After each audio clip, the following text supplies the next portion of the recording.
are based in British Columbia.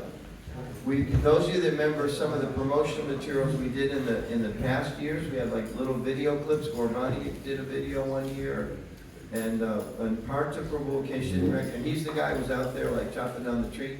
That was Partha. So if you're tree hugger, you can tell them you didn't like the video. If you understand the need for men to be men sometimes and chop wood for fires because it's cold up there in Canada, you can show your appreciation for that. But he and his wife have been traveling across the world, actually, strengthening men and women in the Grihastha ashram. And the Grihastha Vision Teams had some really wonderful people involved, but they've proven to not only be the foundation, but the devotees that have really taken it forward. In fact, the very first year, we had a panel that his wife spoke on, which was entitled something. Yeah, it was something about like, what do women want or think or something like that. Who raised your hand if you were here that first year? Or Ronnie was here, a few of us were here. I didn't even know they were going to do this, but we had it all planned out. But the women on that team, they came in, where they wore sunglasses, because we're asking like, well, how do women think, right? So like, it's confusing for men, right? It's hard to figure out sometimes. So they came in with sunglasses. There were 4 ladies, different ages. Black sweaters. Black sweaters? They were wearing black sweaters. Black sweaters, black glasses. And the background music was? Mission Impossible. Because they were coming here to help the men better understand how they think. So his wife led up that whole thing, which was a really great presentation. Partha last year was not able to get across the border because of some crazy visa issues. But he's here this year in person, and we're really grateful that he's here. And thank you for joining us. That's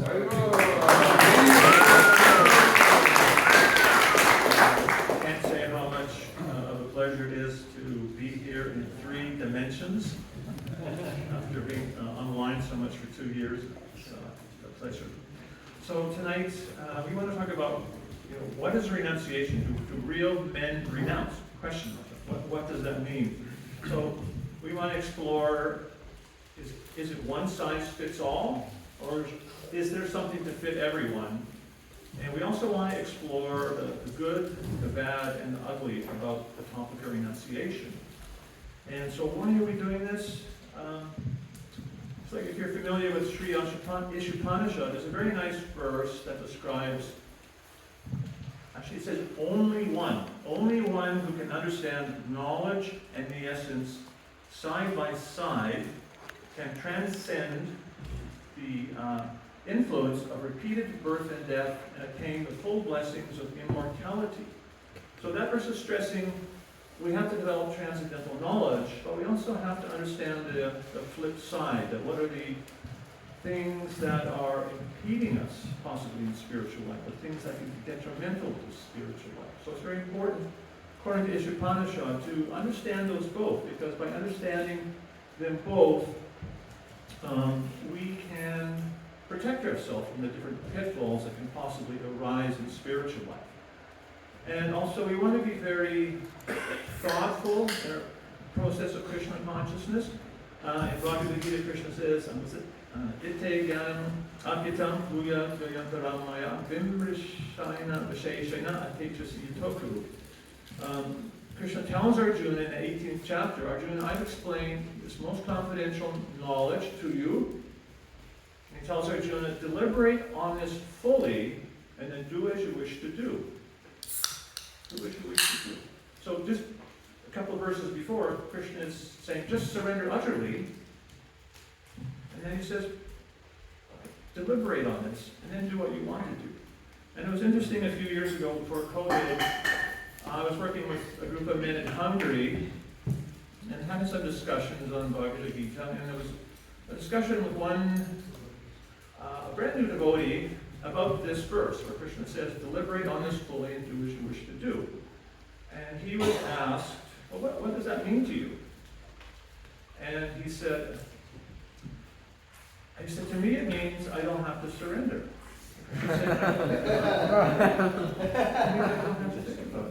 And then we asked him, well, how does that make you feel? And he said, it makes me feel like it's actually easier to surrender to Krishna. He's not pushing it. He's explaining everything. And then he said, you are a very unique individual person. You deliberate and then you decide. And then Krishna says, Sarvadam Prijati, just surrender. So it's important that we develop that thoughtfulness in Krishna consciousness. And it's especially important because sometimes, I need to stand here.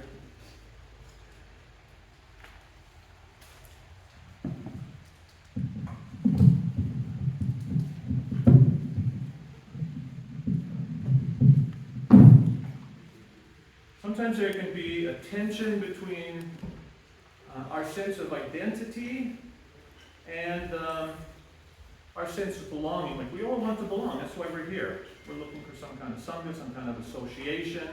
And we all have that need to belong. And we all have an individual identity. And what can happen sometimes because of our need to belong, if we kind of throw our intelligence to the wind, we can lose our sense of identity. An example of that is, I actually know a second-gen devotee who ended up in a very serious criminal gang.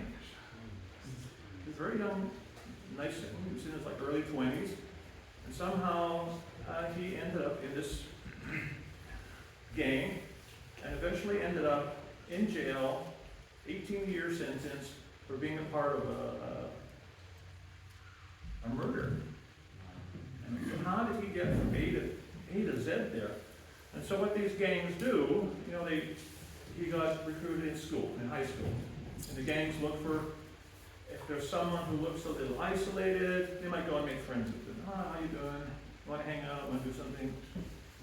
And get to know the person, befriend them, and the next day, or someday along the line, they'll say, can you just take this little package and deliver it down to my friend on such and such address? And they do that a few times. And then they'll say, oh, by the way, that had some drugs in it. And then it comes a little further that, well, you could make some money doing that. And so maybe they do that. So they have this need to belong, and they're being treated very well, and they get a sense of belonging from those individuals. So their morality and sense of right and wrong starts to get eroded. And then they'll say something like, well, you want to carry a gun? And this poor young man is now in jail for 18 years because he didn't commit the murder, but he was with a group of 4 people. And long story short, he ended up in jail for 18 years. So we don't want to go there. There's another interesting example that in the past, there was so much terrorism going on, all these suicide bombings, and people were thinking, why are these people doing this? And why would someone blow themselves up? And the common thought was, well, they're just deranged individuals. But there was some research that showed actually the majority of these people were actually college students, university students, very intelligent, but somehow they had some need to belong to some cause or religion or whatever, and that sense of belonging, when things went off the rail, the sense of belonging overrided their sense of morality. And the morality went out the window, and they end up doing all kinds of catastrophic and immoral things. So it's very important that we have to balance our sense of identity with our sense of belonging. And that applies also to Krishna consciousness, because sometimes in Krishna consciousness, we might hear things that are not exactly in alignment with Srila Prabhupada, to greater or lesser degrees.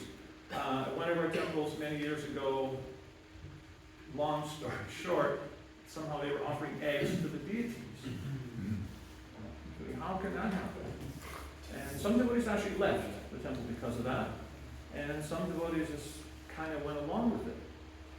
Eventually it was corrected, and Prabhupada in that situation, he said, he was a little disappointed that some devotees had left, and he said he was happy that some devotees had stayed, but he said they should have known from reading my books this was not right. So it's important that we all very attentively read Srila Prabhupada's books, not just to memorize them or not just to get a piece of paper that says Bhakti Shastri, but to study them, to get that Bhakti Shastri, but also seeing how can I apply that in my life so I can imbibe values which are going to serve me and those around me and society well. So it's very important to deeply understand Srila Prabhupada's books in this way. As Krishna says, deliberate on it fully. And in that purport, Srila Prabhupada says, this is the best way to surrender to Krishna, to think of the matters as thoroughly as possible with one's intelligence and then decide. So we have to use our intelligence. Another problem with identity and belonging is sometimes we might have a weak sense of identity. We're not really firm in who we are for whatever reasons. Could be some, generally people with a weak sense of identity, there's been some serious problem with their primary caregivers in their life. They didn't really feel cared for, loved, and nurtured, so they have that strong sense of need. I need to get that somehow in my life. And sometimes if we have that, when we are lacking that sense of strong identity, I may think, okay, well, I'm a pujari. I think everyone else here should be pujari full-time. I think everyone else should be doing exactly what I'm doing. That could kind of it seems to increase my sense of self-worth if I can get everyone to do exactly what I'm doing. But that's not really Krishna consciousness. Krishna consciousness means to everyone to find out what their own unique natures are and encourage them to be engaged according to their abilities and propensities. So we want to watch that two-way identity versus belonging and look at this in terms of the subject of renunciation. I'm going to need one person. Is anyone a little proficient at typing? If you could just volunteer a few times to come up and just type some lists for me. Just scratching heads, you're going to go up, hand. Okay, here with it. Your name, Acharya Das. Acharya Das. Acharya Das, will take this. So I don't need you right now, but we're going to begin by, we want to explore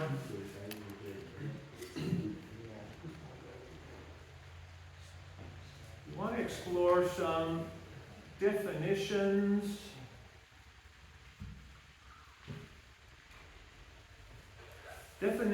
and conceptions of renunciation. And so like one of them is, at least in the 60s and 70s, it was give it, just give everything to the temple and move in. And that's literally what I did. In 1973, my wife and I just moved in the temple, and I had about $3,000. I gave that to the temple. I had a brand new car. I gave it to the temple. My godbrother was saying, well, Rupa Goswami said you should just give 50%. I don't know why. I gave everything. I just gave everything. I was just going to give absolutely everything. And he said, no, you should have to keep something. So I kept $100. Do I regret that? No, I absolutely don't regret that. Would I advise anyone to do that now? Probably not. Unless you really deeply thought about it. I would not advise you to do that. So that was one paradigm or view about renunciation. So, Charlie, can you come up here now?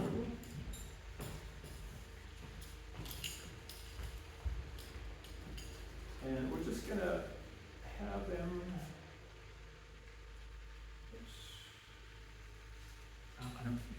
Just close that door. Can you make it full screen or bigger or something? Yeah, just going to do that. So what are some different definitions of renunciation?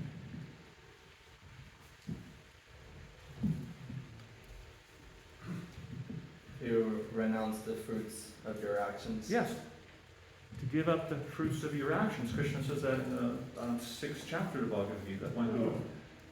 One who gives up the fruits of his reactions, actually he's truly renounced. Anyone else? You can just summarize it in briefly. Using everything we have in Krishna's service. Using everything, yeah.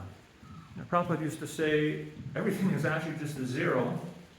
Wealth, beauty, education, money, position, just all zeros.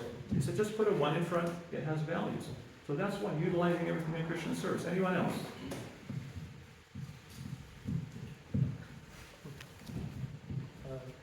Not being attached to our possessions. Being unattached to our possessions. Anyone else?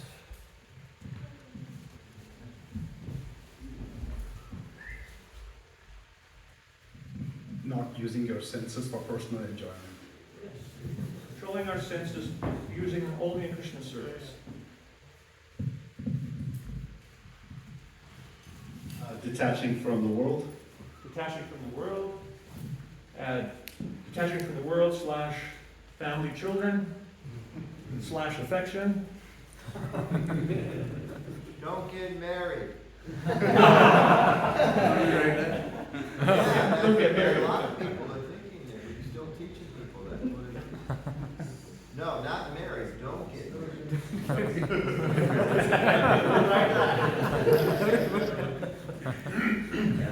Complete surrender to Krishna.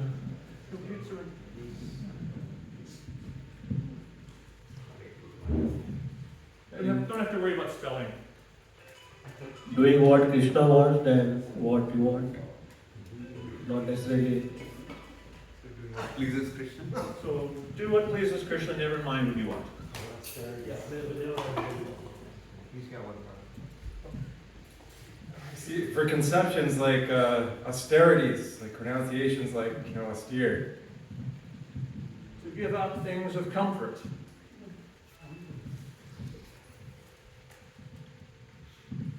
Loving devotees. So you're saying renunciation is loving devotees? Yeah. Okay. He says having affectionate relationship with devotees is renunciation. Depending entirely on the temple, so not having any income on your own. Being dependent upon the temple. Any more? Follow regulating principle. Follow the regular principles. Renunciation. Foregoing the enjoying mentality. Foregoing the enjoying mentality. Give up the enjoying mentality. Okay. And one more person raised hand up years ago. You just renounce everything, like give up everything, like move to the forest, like Arjuna. Just go to the forest. Go to the forest. Yes. Yeah, exactly. I'm gonna stay here, you guys can go back to the city.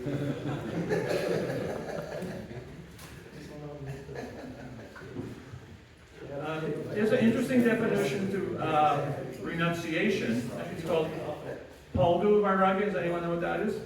False renunciation. Which is to give up something that could actually be used in service of the Lord. That's a type of renunciation, a false renunciation. If there's something that can be used in the service of the Lord and you give that up, it's called false renunciation.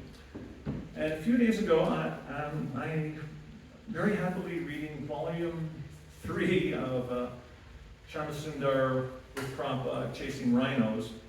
And there's a definition of renunciation that Prabhupada described that I never heard before.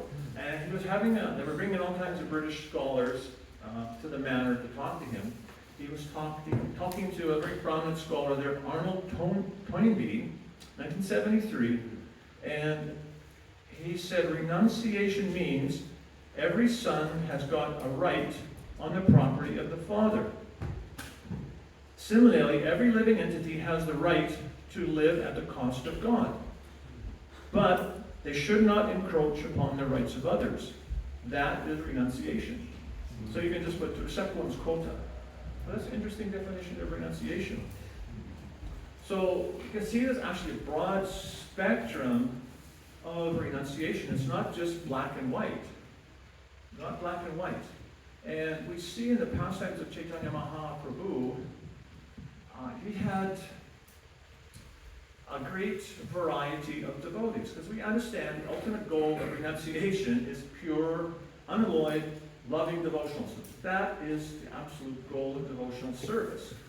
And attaining that goal, there's a big spectrum. So the probably epitome of renunciation was Raghunath Das Goswami. It's described his regulative principles on austerities were like lines in a stone. Sometimes you'll get a stone and there's a ring in it. and you can scrub that stone forever. Those lines in that stone will never disappear. His austerities were like that, just etched, fixed. Then, I don't know if I can say this, but we're all kind of weird. Now, if you think about it, here's this great saint, and there's like rejected rice in the gutter, and he's taking that and washing it, and that's his food stuff. That's pretty strange. The Lord Chaitanya Mahaprabhu went once, accepted some of that rice forcefully from Raghunath Das Goswami, forcefully took it away, and he said, Raghunath, I tasted many varieties of Jagannath Mahaprasad, but this is the best. Yeah. So he totally accepted that renunciation and mood of Raghunath Das Goswami. Then the complete opposite end of the spectrum was Pundarik Vijanidi, who looked like a complete sense enjoyer, bed with silk sheets and pillows and canopy, and who was the Gadadhar Pandit? Yeah, Went to see him, and he had some doubt. This guy's a devotee? Well, what's going on? And I can't remember who was with him, but he recited one verse from the Bhagavatam, but something about Putana attaining the position of a witch. And Pundarik Vijanidi just went into this intense devotional ecstasy. Intense devotional ecstasy. And Gadadhar Pandit realized, wow, I just come at an offense. I was thinking this man was just some mundane, ordinary materialist, but you could see he was on the highest platform of bhakti. And he actually ended up getting initiation from Pundarik Vijanidi. So there is a very big spectrum, and we need to figure out where can we fit in that spectrum so we can progress in spiritual life. You know, we're likely not going to be like Raghunath Das Goswami in that Renounce, and we're likely not going to be singing quote-unquote sense enjoyers like Pundarik Vijanidi.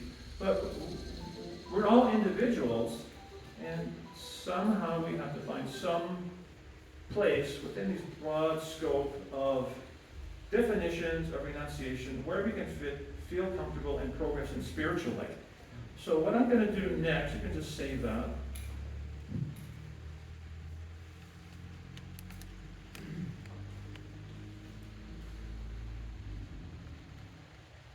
And I think if you go to the different documents here,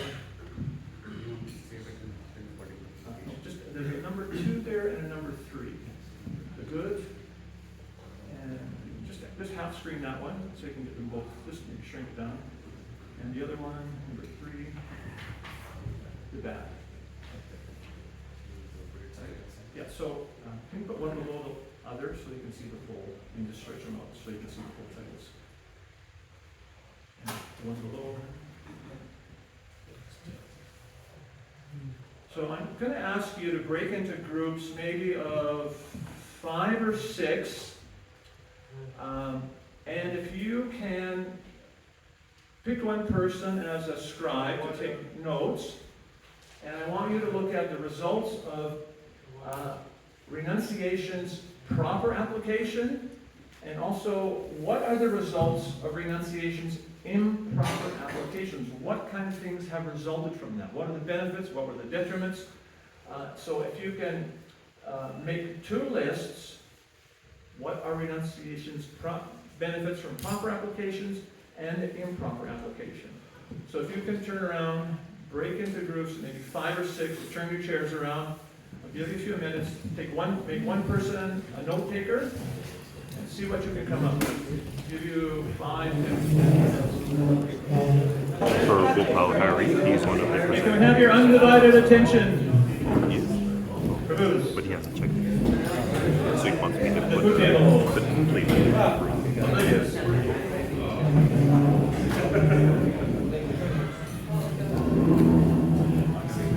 So we want to look at the results of renunciation's proper application. So one thing I just put down is inspiration. Sometimes we get really inspired by sannyasis who come, and Anutama had asked maybe talk about one famous Sankirtan party which caused some problems in the society. But In Canada, in Vancouver, we were kind of isolated from those events, and the only individual from that group that came was Vishnujan Maharaj. And he was amazing. He was so inspiring to the devotees, and it was really, really interesting. There was one devotee named Kalki. Some of you know he was temple president in Chicago for a long time. He was brahmachari in the temple, and he asked, Maharaj, can I join your party? And he said, no. He said, you have to stay here and serve in your temple. And she did that. And there was another god brother named Anandamaya who lived in Vancouver Island, and Vishnujan Maharaj went there to do some programs in Vancouver Island and met our god brother who wasn't initiated at the time. And he asked him to join the party. So he didn't interfere with the organization in the temple, which the other parties were sometimes a little nefarious for. But the devotee who wasn't involved in the temple, he asked him, why don't you come traveling with us? And Anandamaya, if you know him, he said no. He regretted that later. But he did. So he was truly inspiring, and he was a real gentleman. So what are some of the proper results of good renunciation? I'm going to start here, and then we'll kind of work across this way. Just give me one or two. We had 11. It builds clarity. Builds clarity? Yeah. And it helps us do less bad things.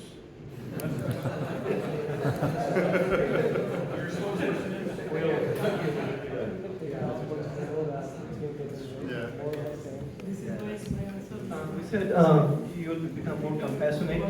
Become more compassionate? Yeah, to others. And also we said you become equipoised in all situations because there's no frustration, everything is in balance. Sometimes if we renounce immaturely, we tend to be really hard-hearted and can become harsh with others and not compassionate. So that's a pretty good result of proper. Pardon? It's on the next list. That's what happened. That was the next one. So I believe you teach others and pass on, such as transfer of knowledge in the right way, and then also worship God in the right way. So that's extremely healthy examples. Is there a group here with this book person?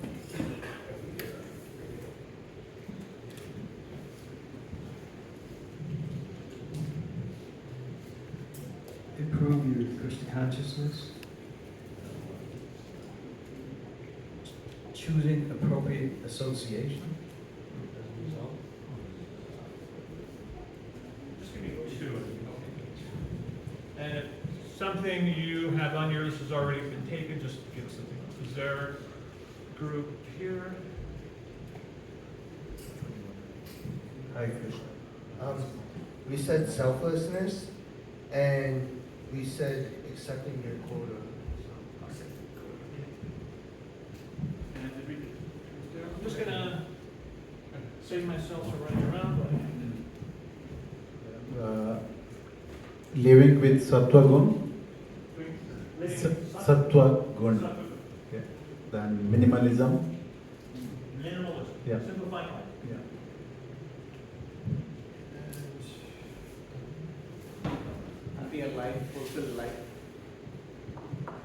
Fulfillment and happier life and a balanced life.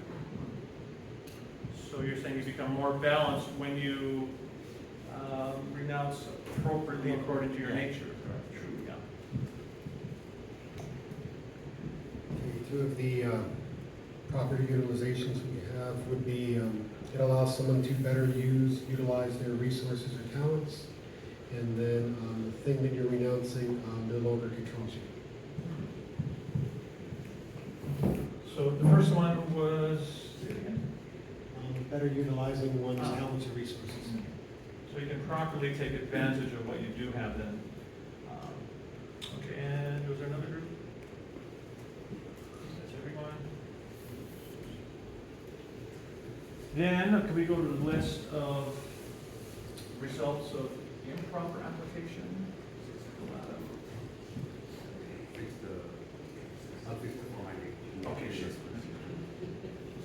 inside again. What happens when we blow it? It leads to failure because it's not sustainable. Not sustainable. Not sustainable. It leads to stress, anxiety, and fear. Those are one month. And it leads to resentment, which you had, and harshness, and judgmentalism. Same one. The resentment, around the same time I joined, we gave everything to the temple.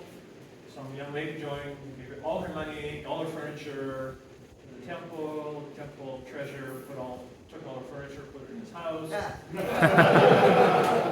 And after about 3 weeks, she changed her mind and said, well, can I just have my things back?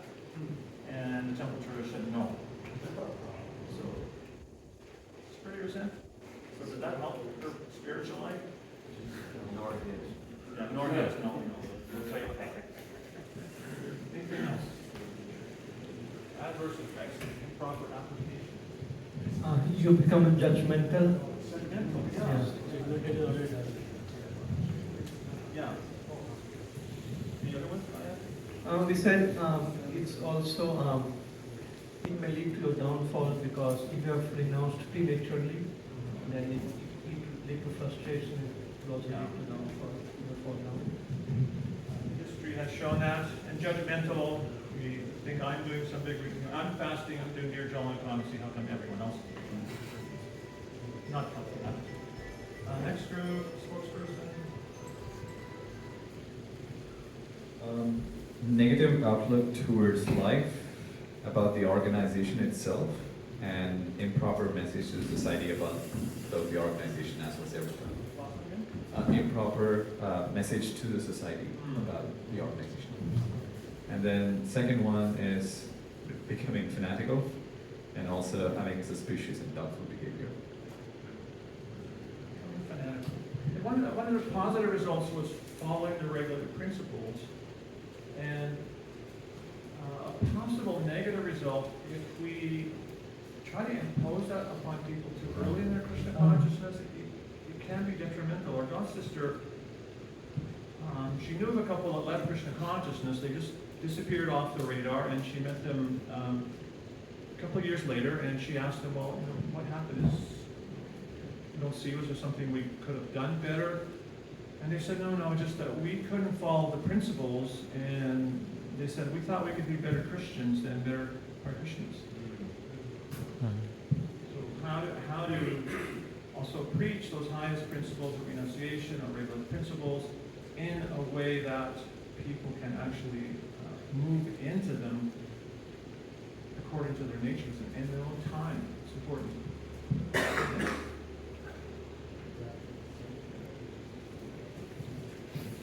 We have increased pride because we think you're renounced, avoiding responsibility, and unable to unattach. Increased pride. I remember somebody said to Prabhupada once, I'm the most fallen. And Prabhupada said, you're not the most atheist.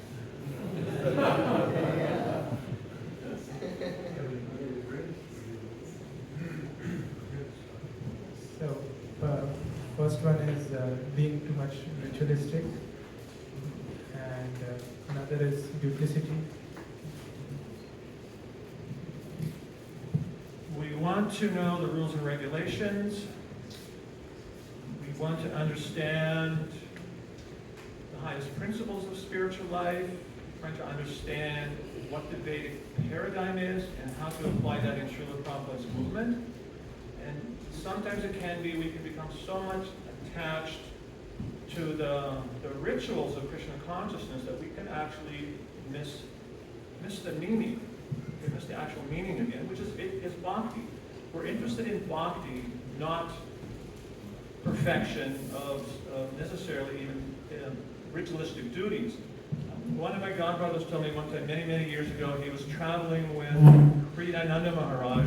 The car got a flat tire, and Kridananda Maharaj started changing the tire. And so my friend, it was Ojasvi, he thought, well, I'm just going to, Maharaj, he said, let me do that, you're a sannyasi.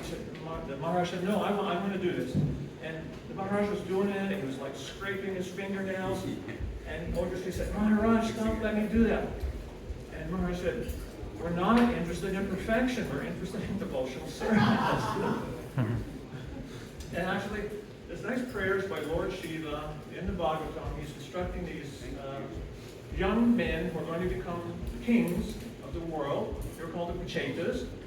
And there's one verse he says in which he said, you can perform your Sattva-dharma-nishta, Sattva-janma-vipumam. You can perform your duties, Sattva-dharma-nishta, you can do your dharmic duties, you do it absolutely, perfectly for 100 births, you can attain the position of Brahma. And he said, if you become even more pious, Lord Shiva said, you can attain me.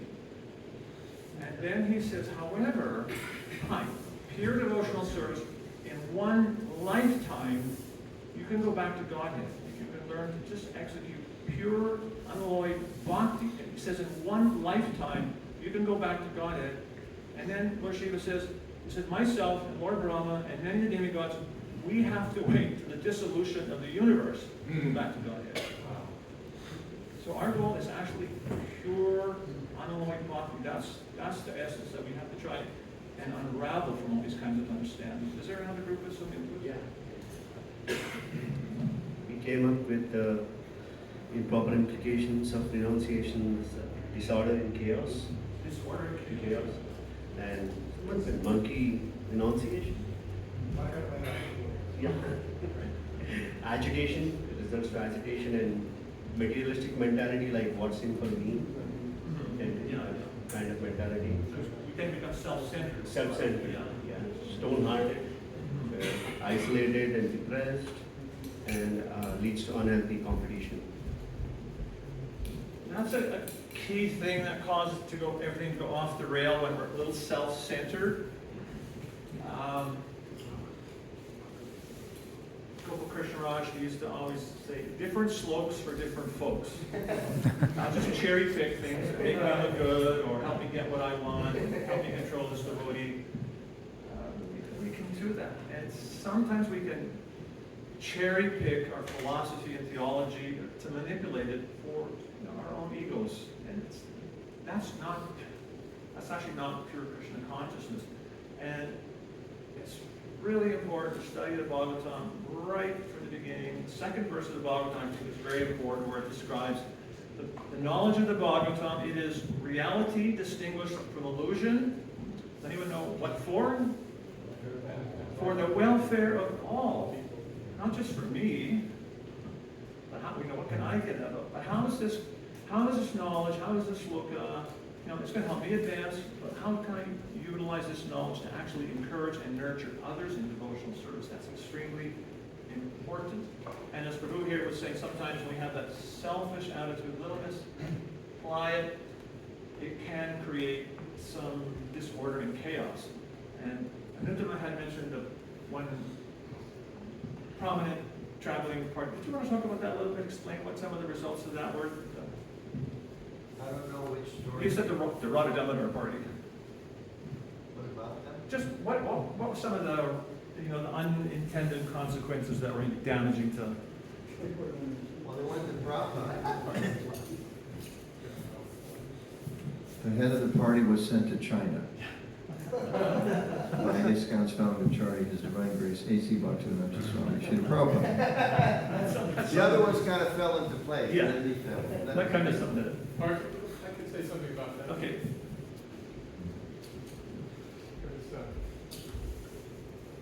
So there's a picture of the Radha Damodar party in Chicago in 1975 with Srila Prabhupada. Maybe a few of us were there. Yeah, there were three or four buses, about 75, 80 brahmacharis. And those are my tribe, and all of us were going to be sannyasis. Everyone. And I saw a picture, so I went through it later, and I figured that out of them, 6 people became sannyasis. 5 of them fell down. One surviving sannyasi out of all 80 or 90 proposed sannyasis. They were sincere. They were really super sincere, super hardworking, but just little off course. And actually, that incident, Prabhupada was having a discussion with K.G. Swami, and the consequences of some of their activities, what it was causing. And TKG Swami said, "What do you want me to do? Go to China?"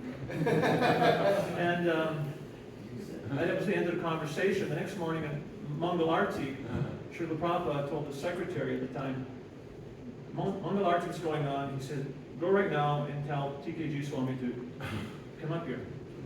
And TKG Swami opened Prabhupada's door, came in and said, "I'm not going."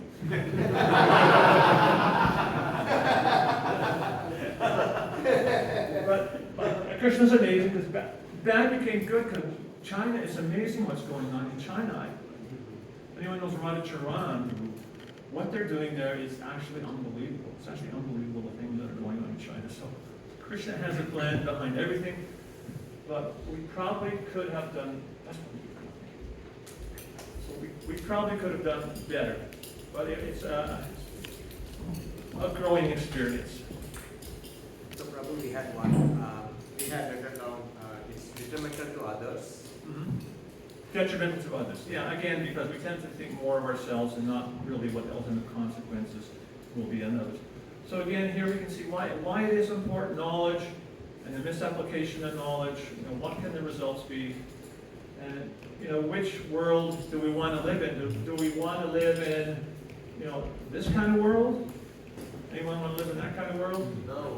Do we want to live in that world where those healthy results are manifest? That's where we want to be. And do we have a choice? We have a choice. Is it always easy to make that choice? Sometimes it's hard. Sometimes we do get a little self-centered or egocentric and make mistakes. And that's why Vaishnava Sangha is so important, because sometimes we're in association with devotees, they remind us that we maybe have some slack we need to pull out. We get some inspiration how we can have better attitudes in devotional service. So it's important to examine these things and just see how we can do it better. So what I'd like to do now is, there's so many different kinds of problems that came from that. They were talking about don't get married, and there used to be preaching like household life was a deep, dark well. Family is like jackals. Still in the Bhagavatam. Still in the Bhagavatam, yes. It's talking about Grihamades. It's talking about Grihamades. It's not actually talking about a Grihastha. A Grihastha can become a Grihamadi if we lose our focus in spiritual life. We can also become Grihamadi. Although because we've engaged in devotional service, Krishna, he's eventually going to pick us up and get us back on the right path. But we want to try the Grihasthas. But one of the detrimental effects of that kind of attitude and preaching and paradigms that came out of it, it wasn't very encouraging. I met a devotee from Brazil.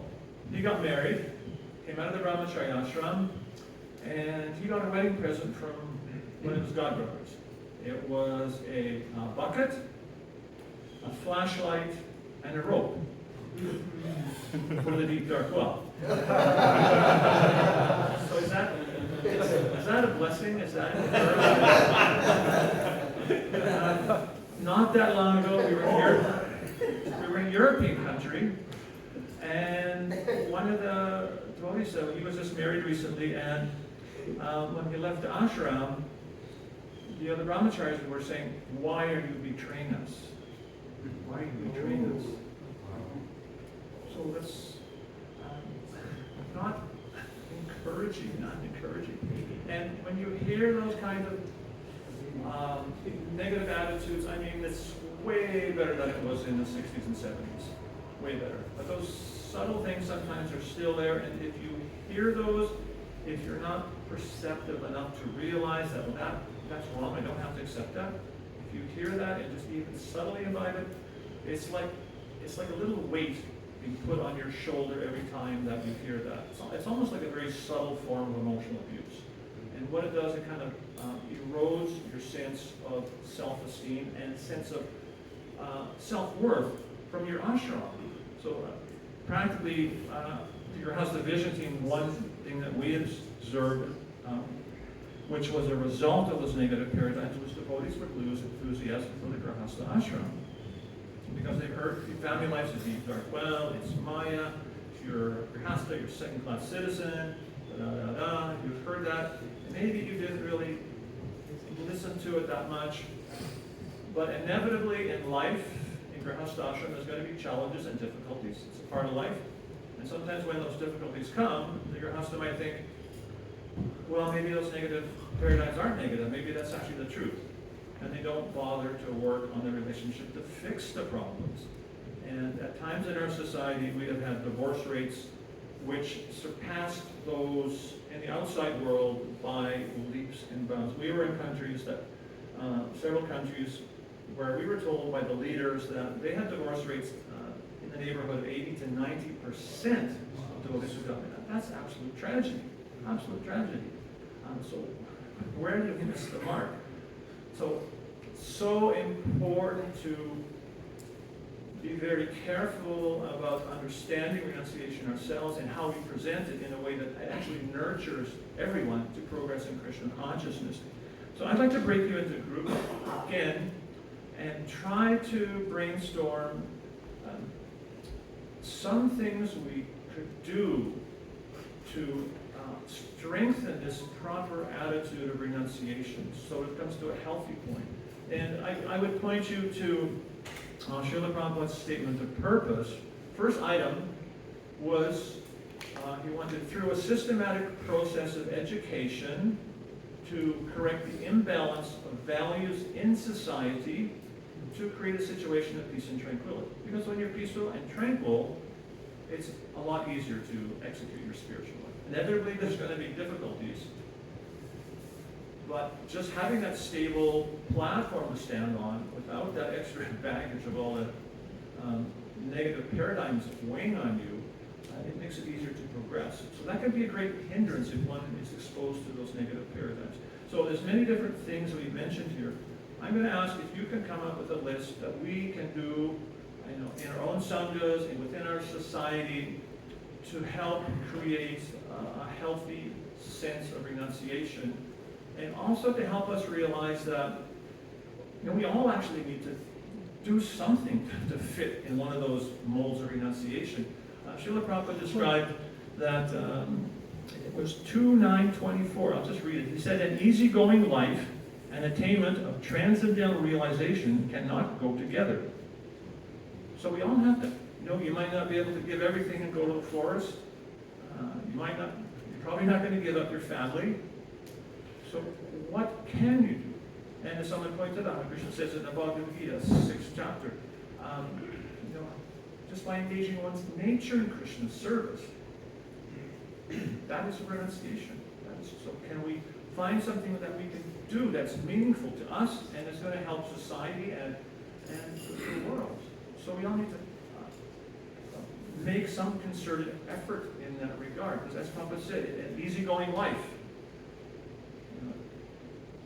does not go well with transcendental realization. So that means whoever we are, we can find some way. Maybe I have to do more to utilize my nature in Krishna service. Maybe I have to do more to minimize material comforts. What's going to work for us? What's going to work for our preaching and society? So if you want to have a discussion about that, and come up with a list of things that will help us nurture a proper, healthy sense of renunciation in ourselves and in society. So give you 10 minutes to do that.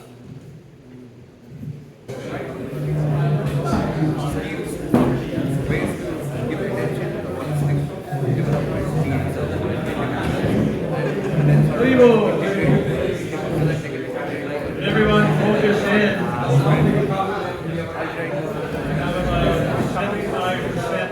Focused in, 80 people percent focusing in, 95, almost everyone's there, 100%. Okay. Srila Bhakti said unto Saraswati Thakur one time, he described what Vaishnava Sangha was. He says Vaishnava Sangha is you talk about Krishna and Krishna consciousness, you learn something, and you apply it. That's actually the cycle of Vaishnava Sangha, to associate, talk about Krishna, Krishna consciousness, and then learn to apply something. One of my reasons for coming here, I wanted to learn something. I learned something today from my godbrother Kalakanta, Prabhu. I learned something from Kalakanta. He's lazy. I learned something how to be lazy from him. Prabhupada talked about lazy intelligence. So I'm running around like a madman here, trying to the microphone get feedback. And he told Bhakti Mark Swami to tell me, just have the scribes come to the front, that you don't have to run around. Thanks. I learned how to be lazy. So I'm going to ask the scribes if you can come up. You can do the work of walking this time. And I'll take your feedback from up here.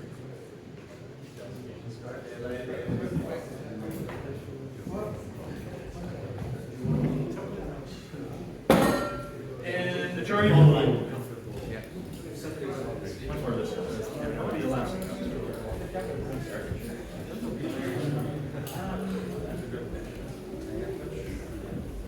Let's do one each. You're close together. Okay, we can pass it.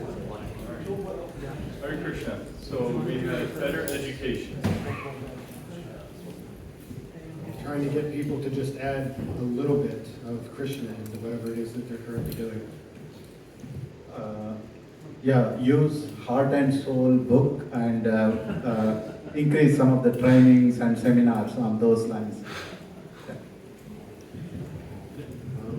Hare Krishna. The first one we came up with is read Swami Srila Prabhupada books. Take baby steps. Increase your chanting.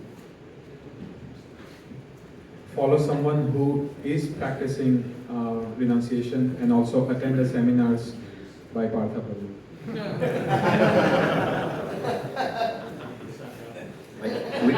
We didn't have one that was better than that.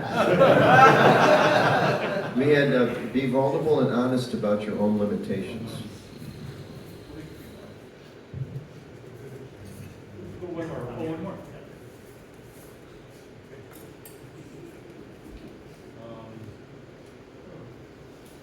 Have sanghas like this often. Encouraging genuine humility, where through association we're revealing where we are in an honest way, so that other people aren't getting this kind of pedestal mentality about what renunciation is. Education with basic training, while talking about more about Grihastha renunciation during Bhagavatam classes and using some of the examples and from the Bhagavatam stories. I missed the first part. So you're saying how to apply renunciation in the Grihastha ashram in a Yeah. healthy way? Yes. So. If all are involved in Krishna consciousness, and that it builds the culture, and it's easier to say than done. So you need to have your conscience always on. So even if you're tired or irritated, not feeling well, so you have to exercise that. So you're saying, be Krishna conscious, be conscious. Be conscious. Be conscious. Be conscious and actually do it. Devotee association, right? Pick your association based on, I think that's been already told, but whoever has led that, done it already, right? So renunciation has been done and you're associating with them who are already done that. Integrity over appearance and avoidance, avoiding instant gratification. Simply follow Srila Prabhupada's instructions and strictly follow the regulative principles and chant Hare Krishna. Pray. And that's what Lord Shiva told the Pachetas to do. Chant that mantra every day. And Lord Shiva told, you can sit down. And Lord Shiva told the Pachetas that actually he chants that mantra every day. Lord Rama chants that mantra every day. Right? The demigods, they chant the song which Lord Shiva sang. And it's praying to become dependent upon Krishna. I mean, it's not easy to control the mind and focus. And Lord Shiva, he's praying to the incarnation of the Lord Aniruddha, who is the Lord of the mind. The Lord of the mind. And it's described in the purpose by Prabhupada. An expansion of Aniruddha is Surya Narayan, who's all the light and energy we're getting from the sun is coming actually through Surya Narayan. So just imagine how much energy is coming down to this planet, how much energy is being expended in New Vrindavan, all the electricity. I'm sure the electrical bill is huge here. Imagine all the cities in the United States, Canada, all over the world. How much energy is like being expended? How much sun's energy is going into producing food and all these plants growing? That's a tremendous amount of energy. Energy. Has anyone ever licked a 9-volt battery? Yes. All guys.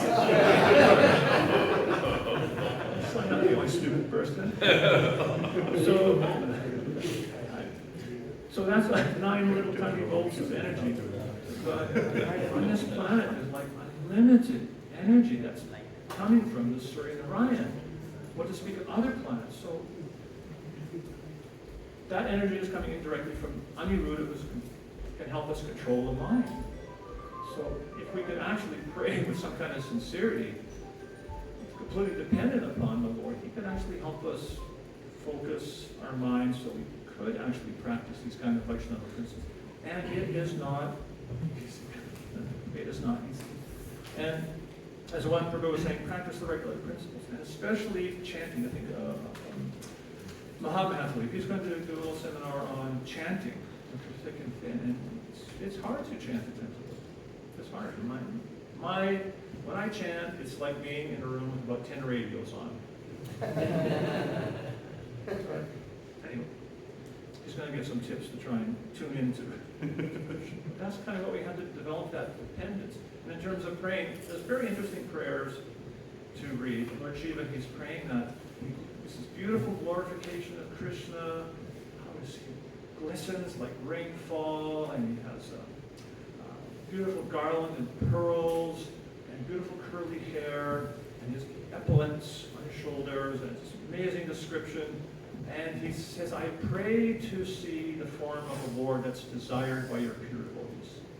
And then he prays, actually, the highest benediction you could give is if I can get the association with your pure devotees even for a moment. So that's the kind of thing we want to pray for, that for the association of devotees, and to actually be able to see and understand the deity form of the Lord, and to actually be able to hear the holy name with attention and devotion. That should be the result of all our renunciation. So those things are all so important. The key one there was integrity. And that's important. Like Srila Prabhupada, there was no difference between what Prabhupada thought, what he said, and what he did. Absolutely no difference. Completely. His activities were completely congruent through all those. His thoughts, his deeds, his words. Completely. I might say one thing and I might do something else. That's not really integrity. So it's something we have to develop, in that kind of integrity, because that helps us be able to actually get to know ourselves better. I had a few other things here too in the list. One was to honor everyone, wherever they're Grihastha, sannyasi, brahmachari, new person in the temple, to offer them some appreciation and respect. And that's very important. In the Hamsagolya prayers, it's interesting. It's described in one purport how this Madhavacharya quotes from one place how everyone from Lord Brahma to, he uses the words, any devotee engaged in devotional service is vibhuti. So you're familiar with the chapter of Bhagavad Gita, the opulences of the absolute. Those are all Krishna's vibhutis, all these amazing, powerful things. This verse describes that anyone engaged in devotional service, somebody comes and they just help sweep the Goshalas, or something. That's a kind of a vibhuti. That's actually this direct connection with Krishna, something very powerful. So we can all, we should realize that, wow, everyone we see around us, they're doing something extremely precious and valuable. And when we do that,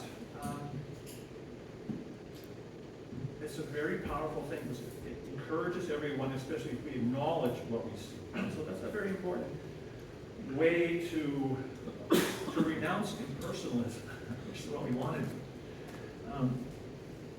Another thing is share your success. What's working for you in Krishna consciousness? Share that with others, especially some of us here are either approaching retirement or retired. You are where you are because you've succeeded in something. You're still there. You're still chanting Hare Krishna. There's something you can share with others.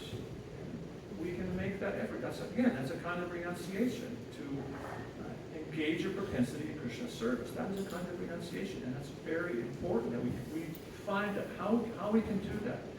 One is to, I think someone mentioned, to seek guidance.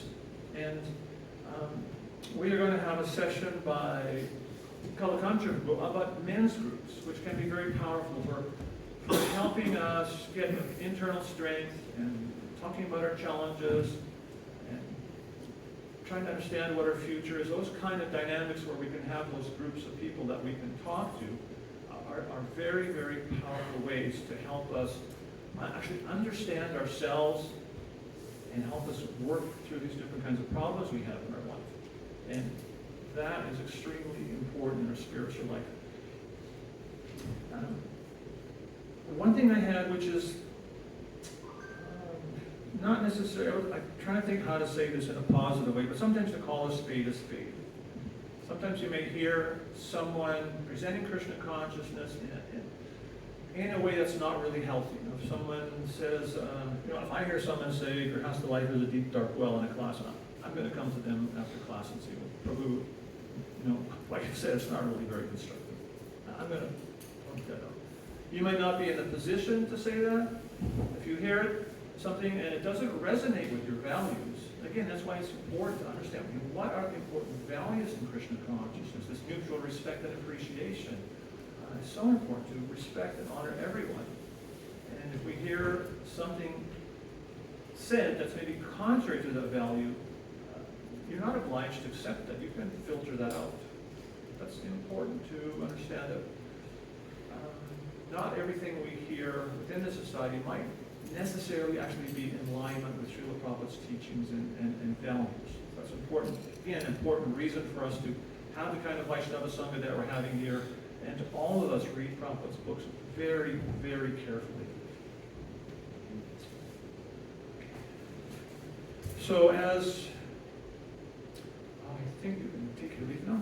So there was one point which I looked at some of us, doubting the principles of, like telling people about the principles of benefits of simple living versus complex living, yes, which is quite rampant today.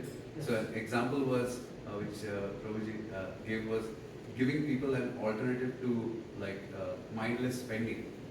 So you want to go to the mall today, or how about there is some, we have a program at our temple, and where you can come enjoy and meet other people. So that way it's just an example given, it could be done better. So you spend the time that you might have ended up spending a lot of money, and then you also get free prasadam for that. That was just the idea. So how you can invest time and be happy without spending a ton of money. And also you were saying the first point was to simplify your life. And actually I would not be able to do what I'm doing if I wouldn't have moved to Saranagati and tried to simplify my life. Because the land was cheap there, I was able to build a house very economically, pay for it in a relatively short time. Somehow by Krishna's mercy, I was able to semi-retire by the time I was 55 and became more and more involved with the Grihastha Vision Team as things went on. At the same time, simple living is a little bit complicated. Don't come to live there. So it is, sometimes you talk about balance, and I have a hard time. I have a simple life, but it's hard to balance because of what I'm doing. What living at Saranagati enabled me to simplify my life so I can do this. At the same time, what I'm doing kind of it's counterproductive to simple living, believe it or not, because the best times for doing what I'm doing this kind of traveling, is at times of year when there's not a lot of big festivals on, which is in the spring when you'd be planting, in the fall when you'd be harvesting. So I have things in my garden that I weren't not able to harvest. And sometimes they come back late and it's too late to plant some things. And most people start not going to have a greenhouse, but if I had a greenhouse, I would have to stay another month and a half or 2 months to look after the greenhouse, and that would minimize the time I can do what I'm doing. So even simple life, it's complicated, depending on what you want to do. But you learn to balance it according to your values and accept the things that are favorable for your goals in serving Srila Prabhupada, and maybe minimize some things. Like, I have to minimize some aspects of simple living so I can do what I'm doing. It's finding that balance that we all need to do. So I would just like to also say, as males, we all have an obligation to be the best we can be and find out, what we need to renounce, what we need to engage in devotional service, and how to, get the skills and knowledge and determination to become really good at whatever our propensities are. Because we're all very unique individuals, and everyone here has some special talent that they can use in Krishna's service. And we can all take that as a responsibility. And that's like renunciation. Krishna's telling Arjuna, you are Shantru, you're not going to be satisfied sitting in the forest doing that. So you all have some nature. Some individuals here might take sannyas. That might be your nature. And some of you have other talents which can be utilized in Krishna's service. And it's our duty is to try to find out what can I do for Prabhupada. Another point is single life. It's actually meant for preparing ourselves to take these kind of responsibilities. We should all be thinking, but how can I prepare myself? Am I going to be a lifelong brahmachari? Or am I going to get married? Some single men sometimes wait till the 35, late 30s, and then decide they're going to get married, and they don't have a career, and it's like hard for them. It's really hard. All of a sudden they're going to switch and get married at a later point of life. We should be doing that like when we're around 25, figure that question out. You make life a lot simpler. So again, do that introspection. See what's my nature. Where am I going to go? What direction? What's the best way I can do it? And for those of us who are married, it's important that we make a concerted effort to have the best marriages we can. There's no such thing as a perfect marriage, but there's stable marriages where people can live, couples can live together in some degree of peace and harmony and serve Krishna. So it's actually our duty to find a way to do that. And that's, again, a kind of renunciation, to renounce our falsehoods and learn to live together and set an example for society. Prabhupada wanted that. So we all have that ability. And so I'm going to leave you just with one little 6:30. We were supposed to end at 6. Okay. Let me just leave you something to think But about. I'm renounced. Okay. I have a very difficult time with conceiving a tongue. So I'm going to leave you some homework. If you can just go and take a picture of that or something. How does your understanding of renunciation affect your work or your service, your relations with others, and your goals in life? Is your understanding, is it helping you? Is it positive? Is it negative? Is it a little detrimental to you? And what kind of action can you take to make it more healthy? So just take a picture of that. Do that for not just homework, back to home, back to Godhead homework. So thank you all very much. Appreciate your kind attention, and I hope this was of some value to you.